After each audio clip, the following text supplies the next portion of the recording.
Assalamualaikum warahmatullahi wabarakatuh. Selamat datang kembali guys di channel Trader FX. Oke, kali ini kita akan share kembali, kita akan menganalisa kembali pergerakan gold untuk minggu depan ya, mulai besok Senin ya, sampai Jumat, kira-kira bagaimana yang akan terjadi. Nah, oke, kita buka dulu di time frame weekly karena di time frame weekly ini jelas candlenya sudah close ya kan. Oke, coba kita agak sedikit lebih pelan-pelan, dalam artian kita coba juga dengan struktur smart money konsepnya, nggak hanya langsung ke APK. Di time frame weekly ini kalau kita lihat kan seperti ini ya, dimana kita mempunyai pos terakhir itu di sini. Secara smart money konsep kita punya pos di sini. Oke, ini adalah pos break of structure. Kenapa ini dikatakan pos? Karena dari high ini kita tahu bahwa harga sudah mengambil inducement di sini, ya kan? Ini adalah pullback terakhir.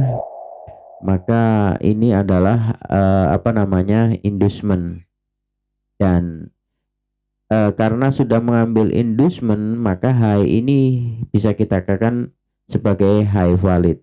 Nah, karena ini high valid ini sudah di break, sudah pause, maka low ini menjadi low valid, ya kan? Ini menjadi low valid. Maka kita sekarang punya low, ring low secara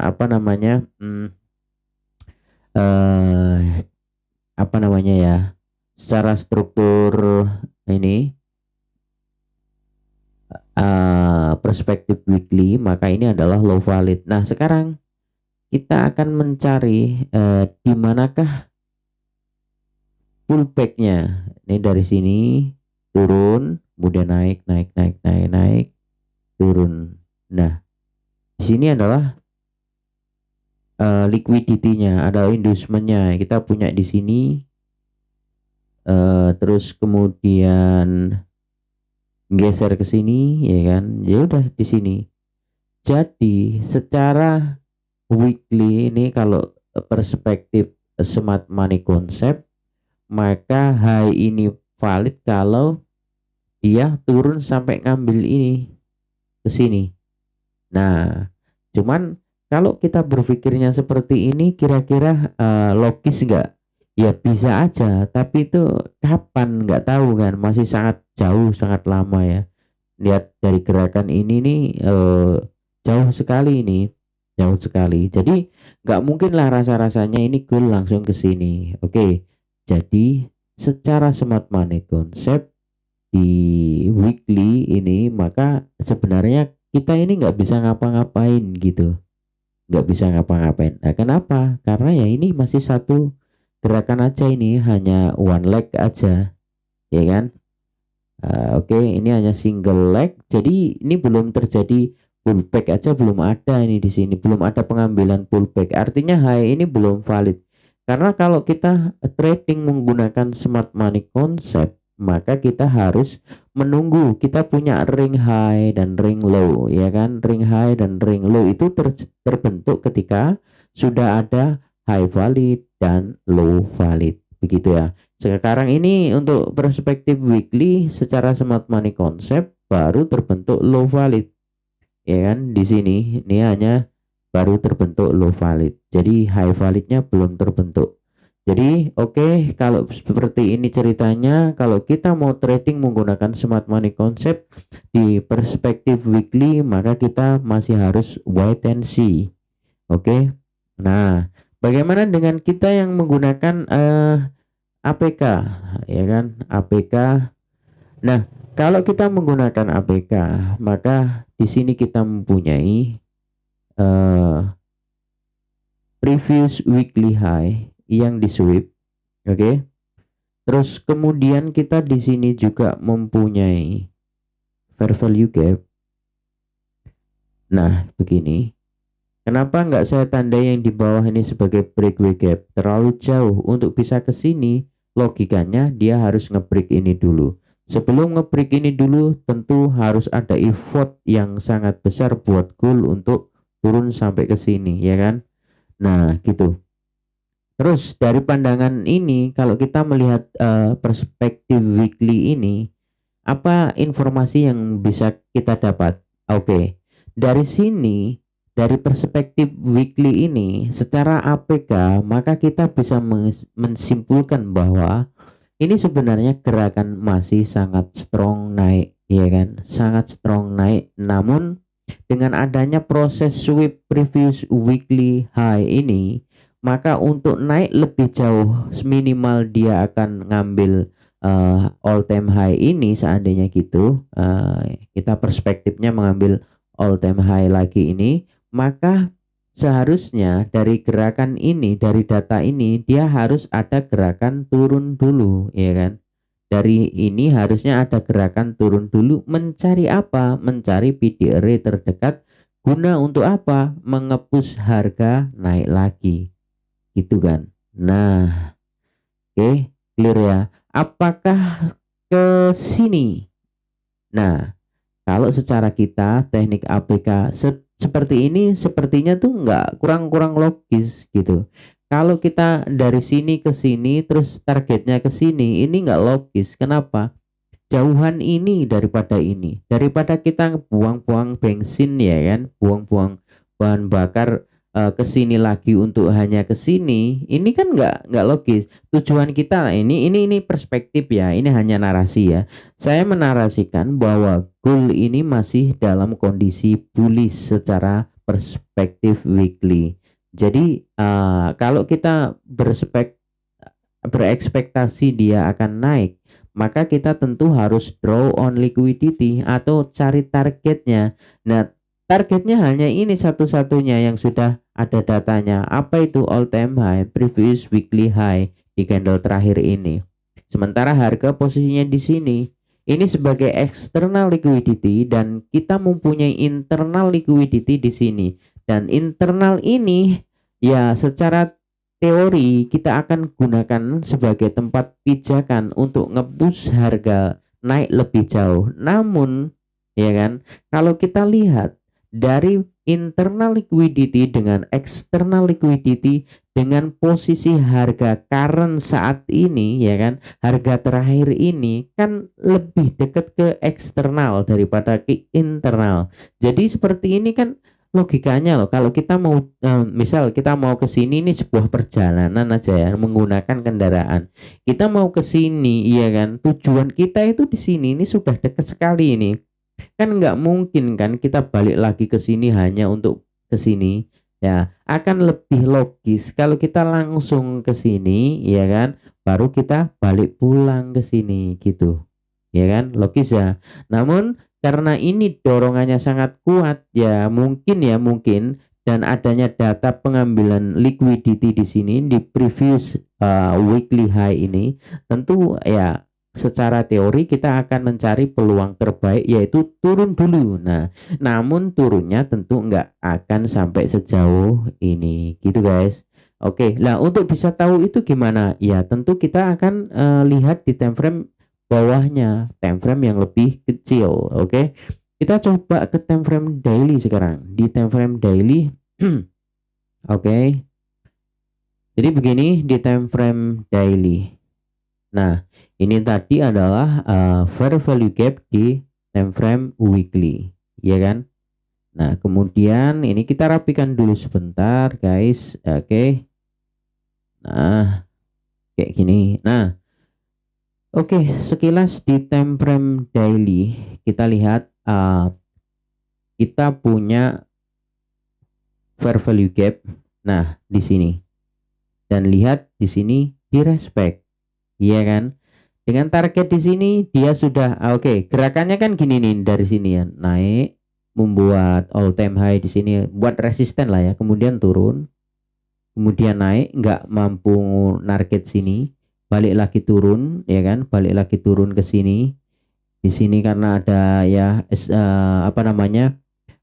Ini kita anggap gini, secara price action kita punya shadow Quasimodo di sini, ya kan? Nah, ngetap nih Shadow Quasimodo ini secara price action aja. Tapi kalau kita di sini ICT kita punya yang namanya eh, RDRB di sini ya kan, dan ya ini RDRB. Dan kemudian kalau kita lihat kemudian naik dengan membuat fair value gap di sini ya, ambil ini apa namanya liquidity di sini nih ya kan, gerakan ini boom ke atas ngambil ini dan membuat fair value gap di sini. Artinya dari sini terus naik ke sini kita mempunyai high baru di sini, dan dari high ini dia turun ya kan, turun. Nah, membuat ini swing. Nah, ini adalah apa namanya buy set kita, buy set liquidity kita di sini. Kemudian dia turun hanya tap di sini. Nah, kalau kita melihat case seperti ini, kemungkinan ini dia akan turun, ada dua versi menurut saya. Dia akan turun sampai ke sini, area sini saja terus kemudian naik. Ya kan? Ya harapannya gitu, atau dia balik lagi turun sampai ngambil CI-nya ini, nge-sweep ini baru kemudian naik lagi. Jadi secara daily harapan saya itu seperti ini. Jadi ekspektasi atau narasi saya itu gitu. Dari sini turun ke sini ya. Oke, saya tandai dulu. Nah, ini ya ke sini lanjut naik, atau dia masuk sampai ke sini baru kemudian naik. Ini secara daily. Jadi secara daily pun saya masih berekspektasi bahwa harga masih akan melakukan kenaikan meskipun mungkin akan ada koreksi ke bawah. Oke.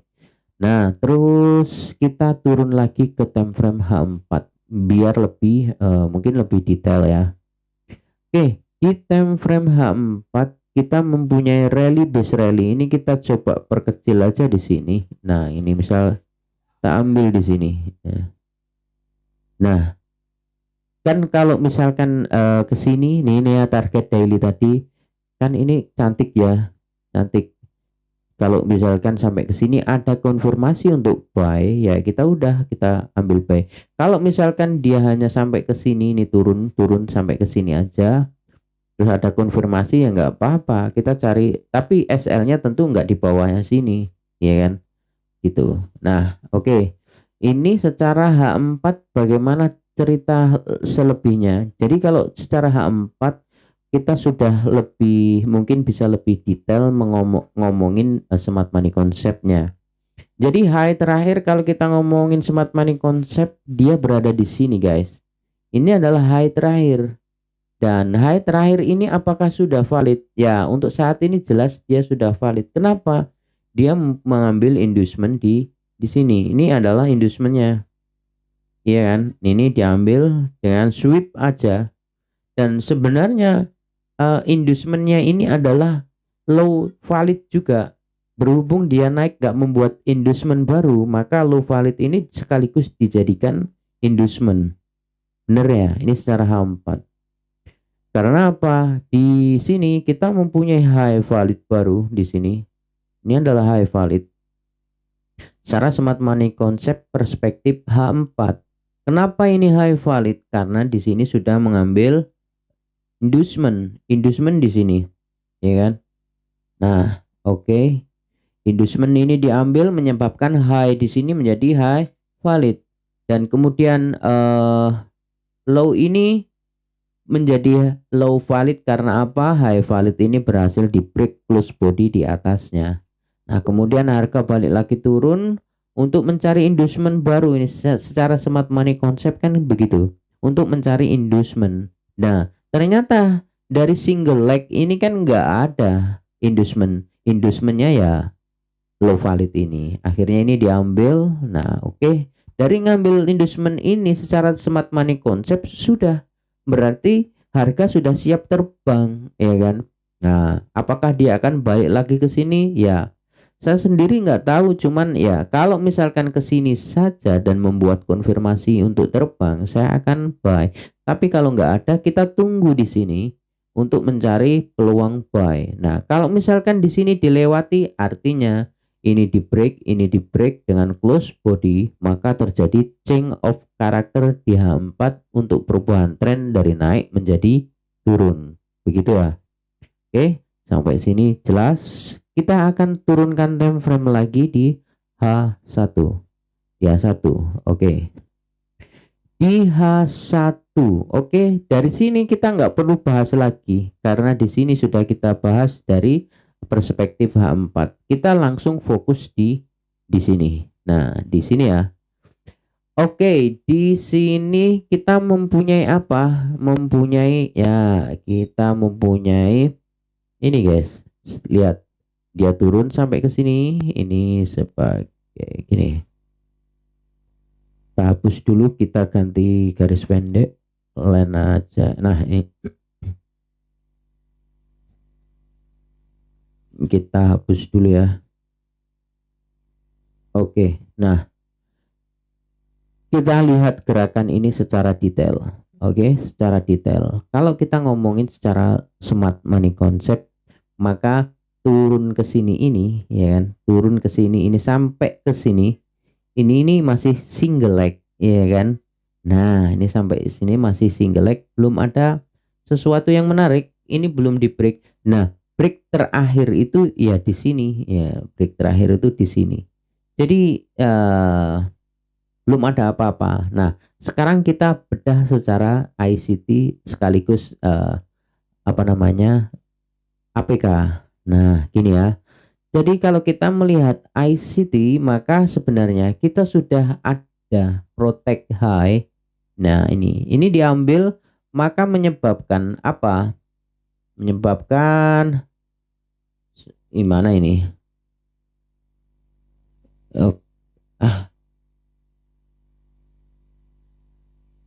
Dipecah nggak usah lah. Nah, menyebabkan ini ya, kelihatan di sini. Ini sebagai protect high. Benar kan? Ini sebagai protect high, dan kemudian turun ngambil ini.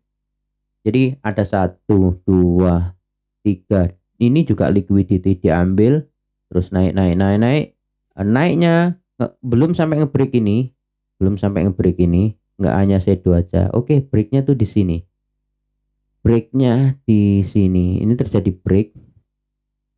Oke. Nah, ini berarti kalau secara smart money concept ini internal, ya kan? Dari gerakan ini, turun, Nah, ini break. Nah, secara ICT di sini kita mempunyai protect. Kenapa? Di sini sudah ngambil inducement, sudah ngambil liquidity, maka ini adalah protect. Secara smart money concept pun, ya kan? Secara smart money concept pun gerakan ini meskipun ini hanya internal ya, internal structure, maka ini adalah low valid dan ini adalah protect, ya kan? Makanya secara H1 ini gak mungkin harga itu akan turun ngelewatin ini secara logikanya. Kalau sampai ke sini, maka secara smart money concept sudah terjadi change of character lagi. Nah, kecuali kalau nanti sampai ke sini ini hanya sweep. Nah, itu akan beda lagi, guys, ya kan? Nah, oke, kita kan tadi berekspektasi bahwa kita akan menjadi buyer, ya kan? Oke, lalu kalau kita mau menjadi buyer, kita sudah mempunyai gerakan ini naik ini nih. Nah, ini naik ini. Bagaimana? Apa yang harus kita lakukan dengan gerakan ini? Ini dari perspektif smart money concept dulu. Dari smart money concept dulu, kalau misal kita mau menjadi buyer, di mana kita mau jadi buyer? Dari gerakan ini berarti kita nggak punya inducement, guys. Iya kan? Dari gerakan ini hanya single leg. Artinya dia nggak membuat inducement, maka inducementnya ya low valid ini. Maka kalau kita mau nge-buy secara smart money concept, biarkan dia turun sampai nge-sweep sini nih, ngambil ini, ya kan? Nah, sweepnya di mana? Ya, mungkin bisa sampai ke sini, ya kan? Nanti membuat konfirmasi balik lagi ke atas, ya kan? Baru kita akan nge-buy. Nah, begitu konsep smart money concept, ya kan? Nah, sekarang kalau kita Kalau kita bagaimana? Nah, kalau kita sebagai menggunakan teknik APK, maka saya akan menunggu, ya kan? Setidaknya di sini kita mempunyai demand, dan di sini kita juga mempunyai apa namanya rejection block, ya kan? Ini adalah rejection block. Di sini ada apa namanya order block. Kita punya order block. Harga tertahan di sini. Nah, cuman nggak mungkin dia langsung naik. Kalau mau langsung naik, syaratnya apa?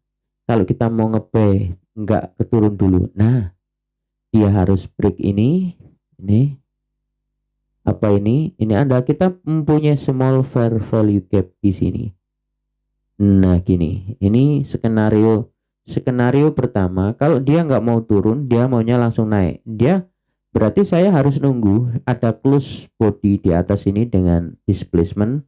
Kemudian dia balik di sini di M5 membuat konfirmasi untuk buy. Nah, gini.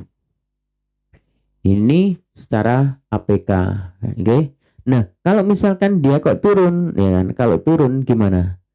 Nah, gini. Kalau dia turun dengan harapan kita akan nge-buy di rejection block ini, apa syaratnya? Syaratnya di sini nanti akan ada candle yang shadow-nya itu nggak ngelebihi ini, ya kan? Nggak, ya boleh ngelebihi ini, tapi low-nya nggak ngelebihi ini dulu. Jadi sampai ke sini nih, terus naik gitu ya, terus turun, spread. Oke, masuk ke sini baru kita akan ambil naik. Tujuannya apa secara teori? Tujuannya adalah ini. Ketika ini nanti menjadi low paling low, ya, low paling rendah di antara 3 candle, maka ini adalah sell set, ya kan? Saya berharap low ini menjadi sell set, ya kan? Artinya ini adalah liquidity. Jadi kalau nanti harga ke sini nge-sweep ini dan nge-tap ini rejection block, artinya kita sudah mempunyai bahan bakar untuk mendorong harga naik lebih jauh gitu. Nah, tapi kalau ternyata nanti terjun langsung dari sini langsung turun, ya mungkin nggak akan saya tunggu di sini. Saya tunggu secara smart money konsep tadi. Jadi biarkan nge-sweep di sini atau sampai masuk ke sini. Tunggu nanti konfirmasinya. Jadi kita sudah mempunyai banyak sekali skenario di perspektif H1 ini, guys. Jadi nanti tentu kita akan bereaksi setelah harga terjadi, ya kan, sesuai dengan harapan kita. Kalau misalkan enggak seperti yang kita rencanakan, ya sudah di skip, kita akan mencari peluang lain di pair lain. Nah, kurang lebih kan gitu. Kita punya rejection block, sayangnya rejection block ini belum ada liquidity yang mendukung. Kita mempunyai low valid, sayangnya low valid itu juga bagian dari liquidity untuk sementara ini. Ini sebagai inducement. Dan kalau misalkan melihat seperti ini, sebenarnya bisa dibilang ini juga low run liquidity. Kalau ini nanti sebagai ini sampai di break, ya kan? Nah, ini. Oke, gitu. Karena apa? Naik ini ngambil liquidity di sini dan kemudian membuat apa ini? Fair value gap di sini dan ini di respect. Jadi dari sini kalau mau scalping ya ini kalau ada kita lihat sekarang di M5 ya. Di M5 oke. Di M5 tab ini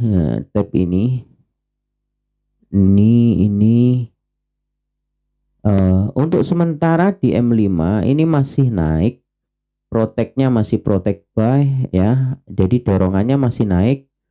Kalau mau ngambil sell ini kan ada apa namanya BPR, ya kan, ada BPR. Nah, ini untuk BPR semacam ini belum ada SIP market structure SIP, jadi masih kurang ya. Bisa jadi sih dari sini ke sini terus turun ke sini bisa. Nah, bisa jadi ini juga menahan harga karena ini, nah, shadow ini ngambil liquidity dan terjadi MSS market structureship di sini, ya kan? Nah, oke. Nah, cuman ini secara H1 ini adalah fair value gap yang menahan harga untuk naik ini. Nah, ini dia. Oke. Jadi apa yang harus kita lakukan? Nah, menurut saya sih untuk saat ini ya, kalau main-main di sini mending kita lihat aja dulu. Kalau misalkan nanti ya gini, dia ternyata turun sampai ke sini nih, ada kita mempunyai fair value gap 1 2, misalkan sampai ke sini nih. Ini apa ini, ke order block sini, zona-zona sini. Terus kemudian naik ya kan, H1 sekalian close di atas sini.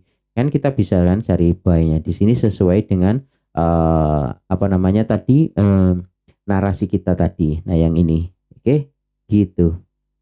Oke, untuk sementara begitu saja apa yang saya bagikan.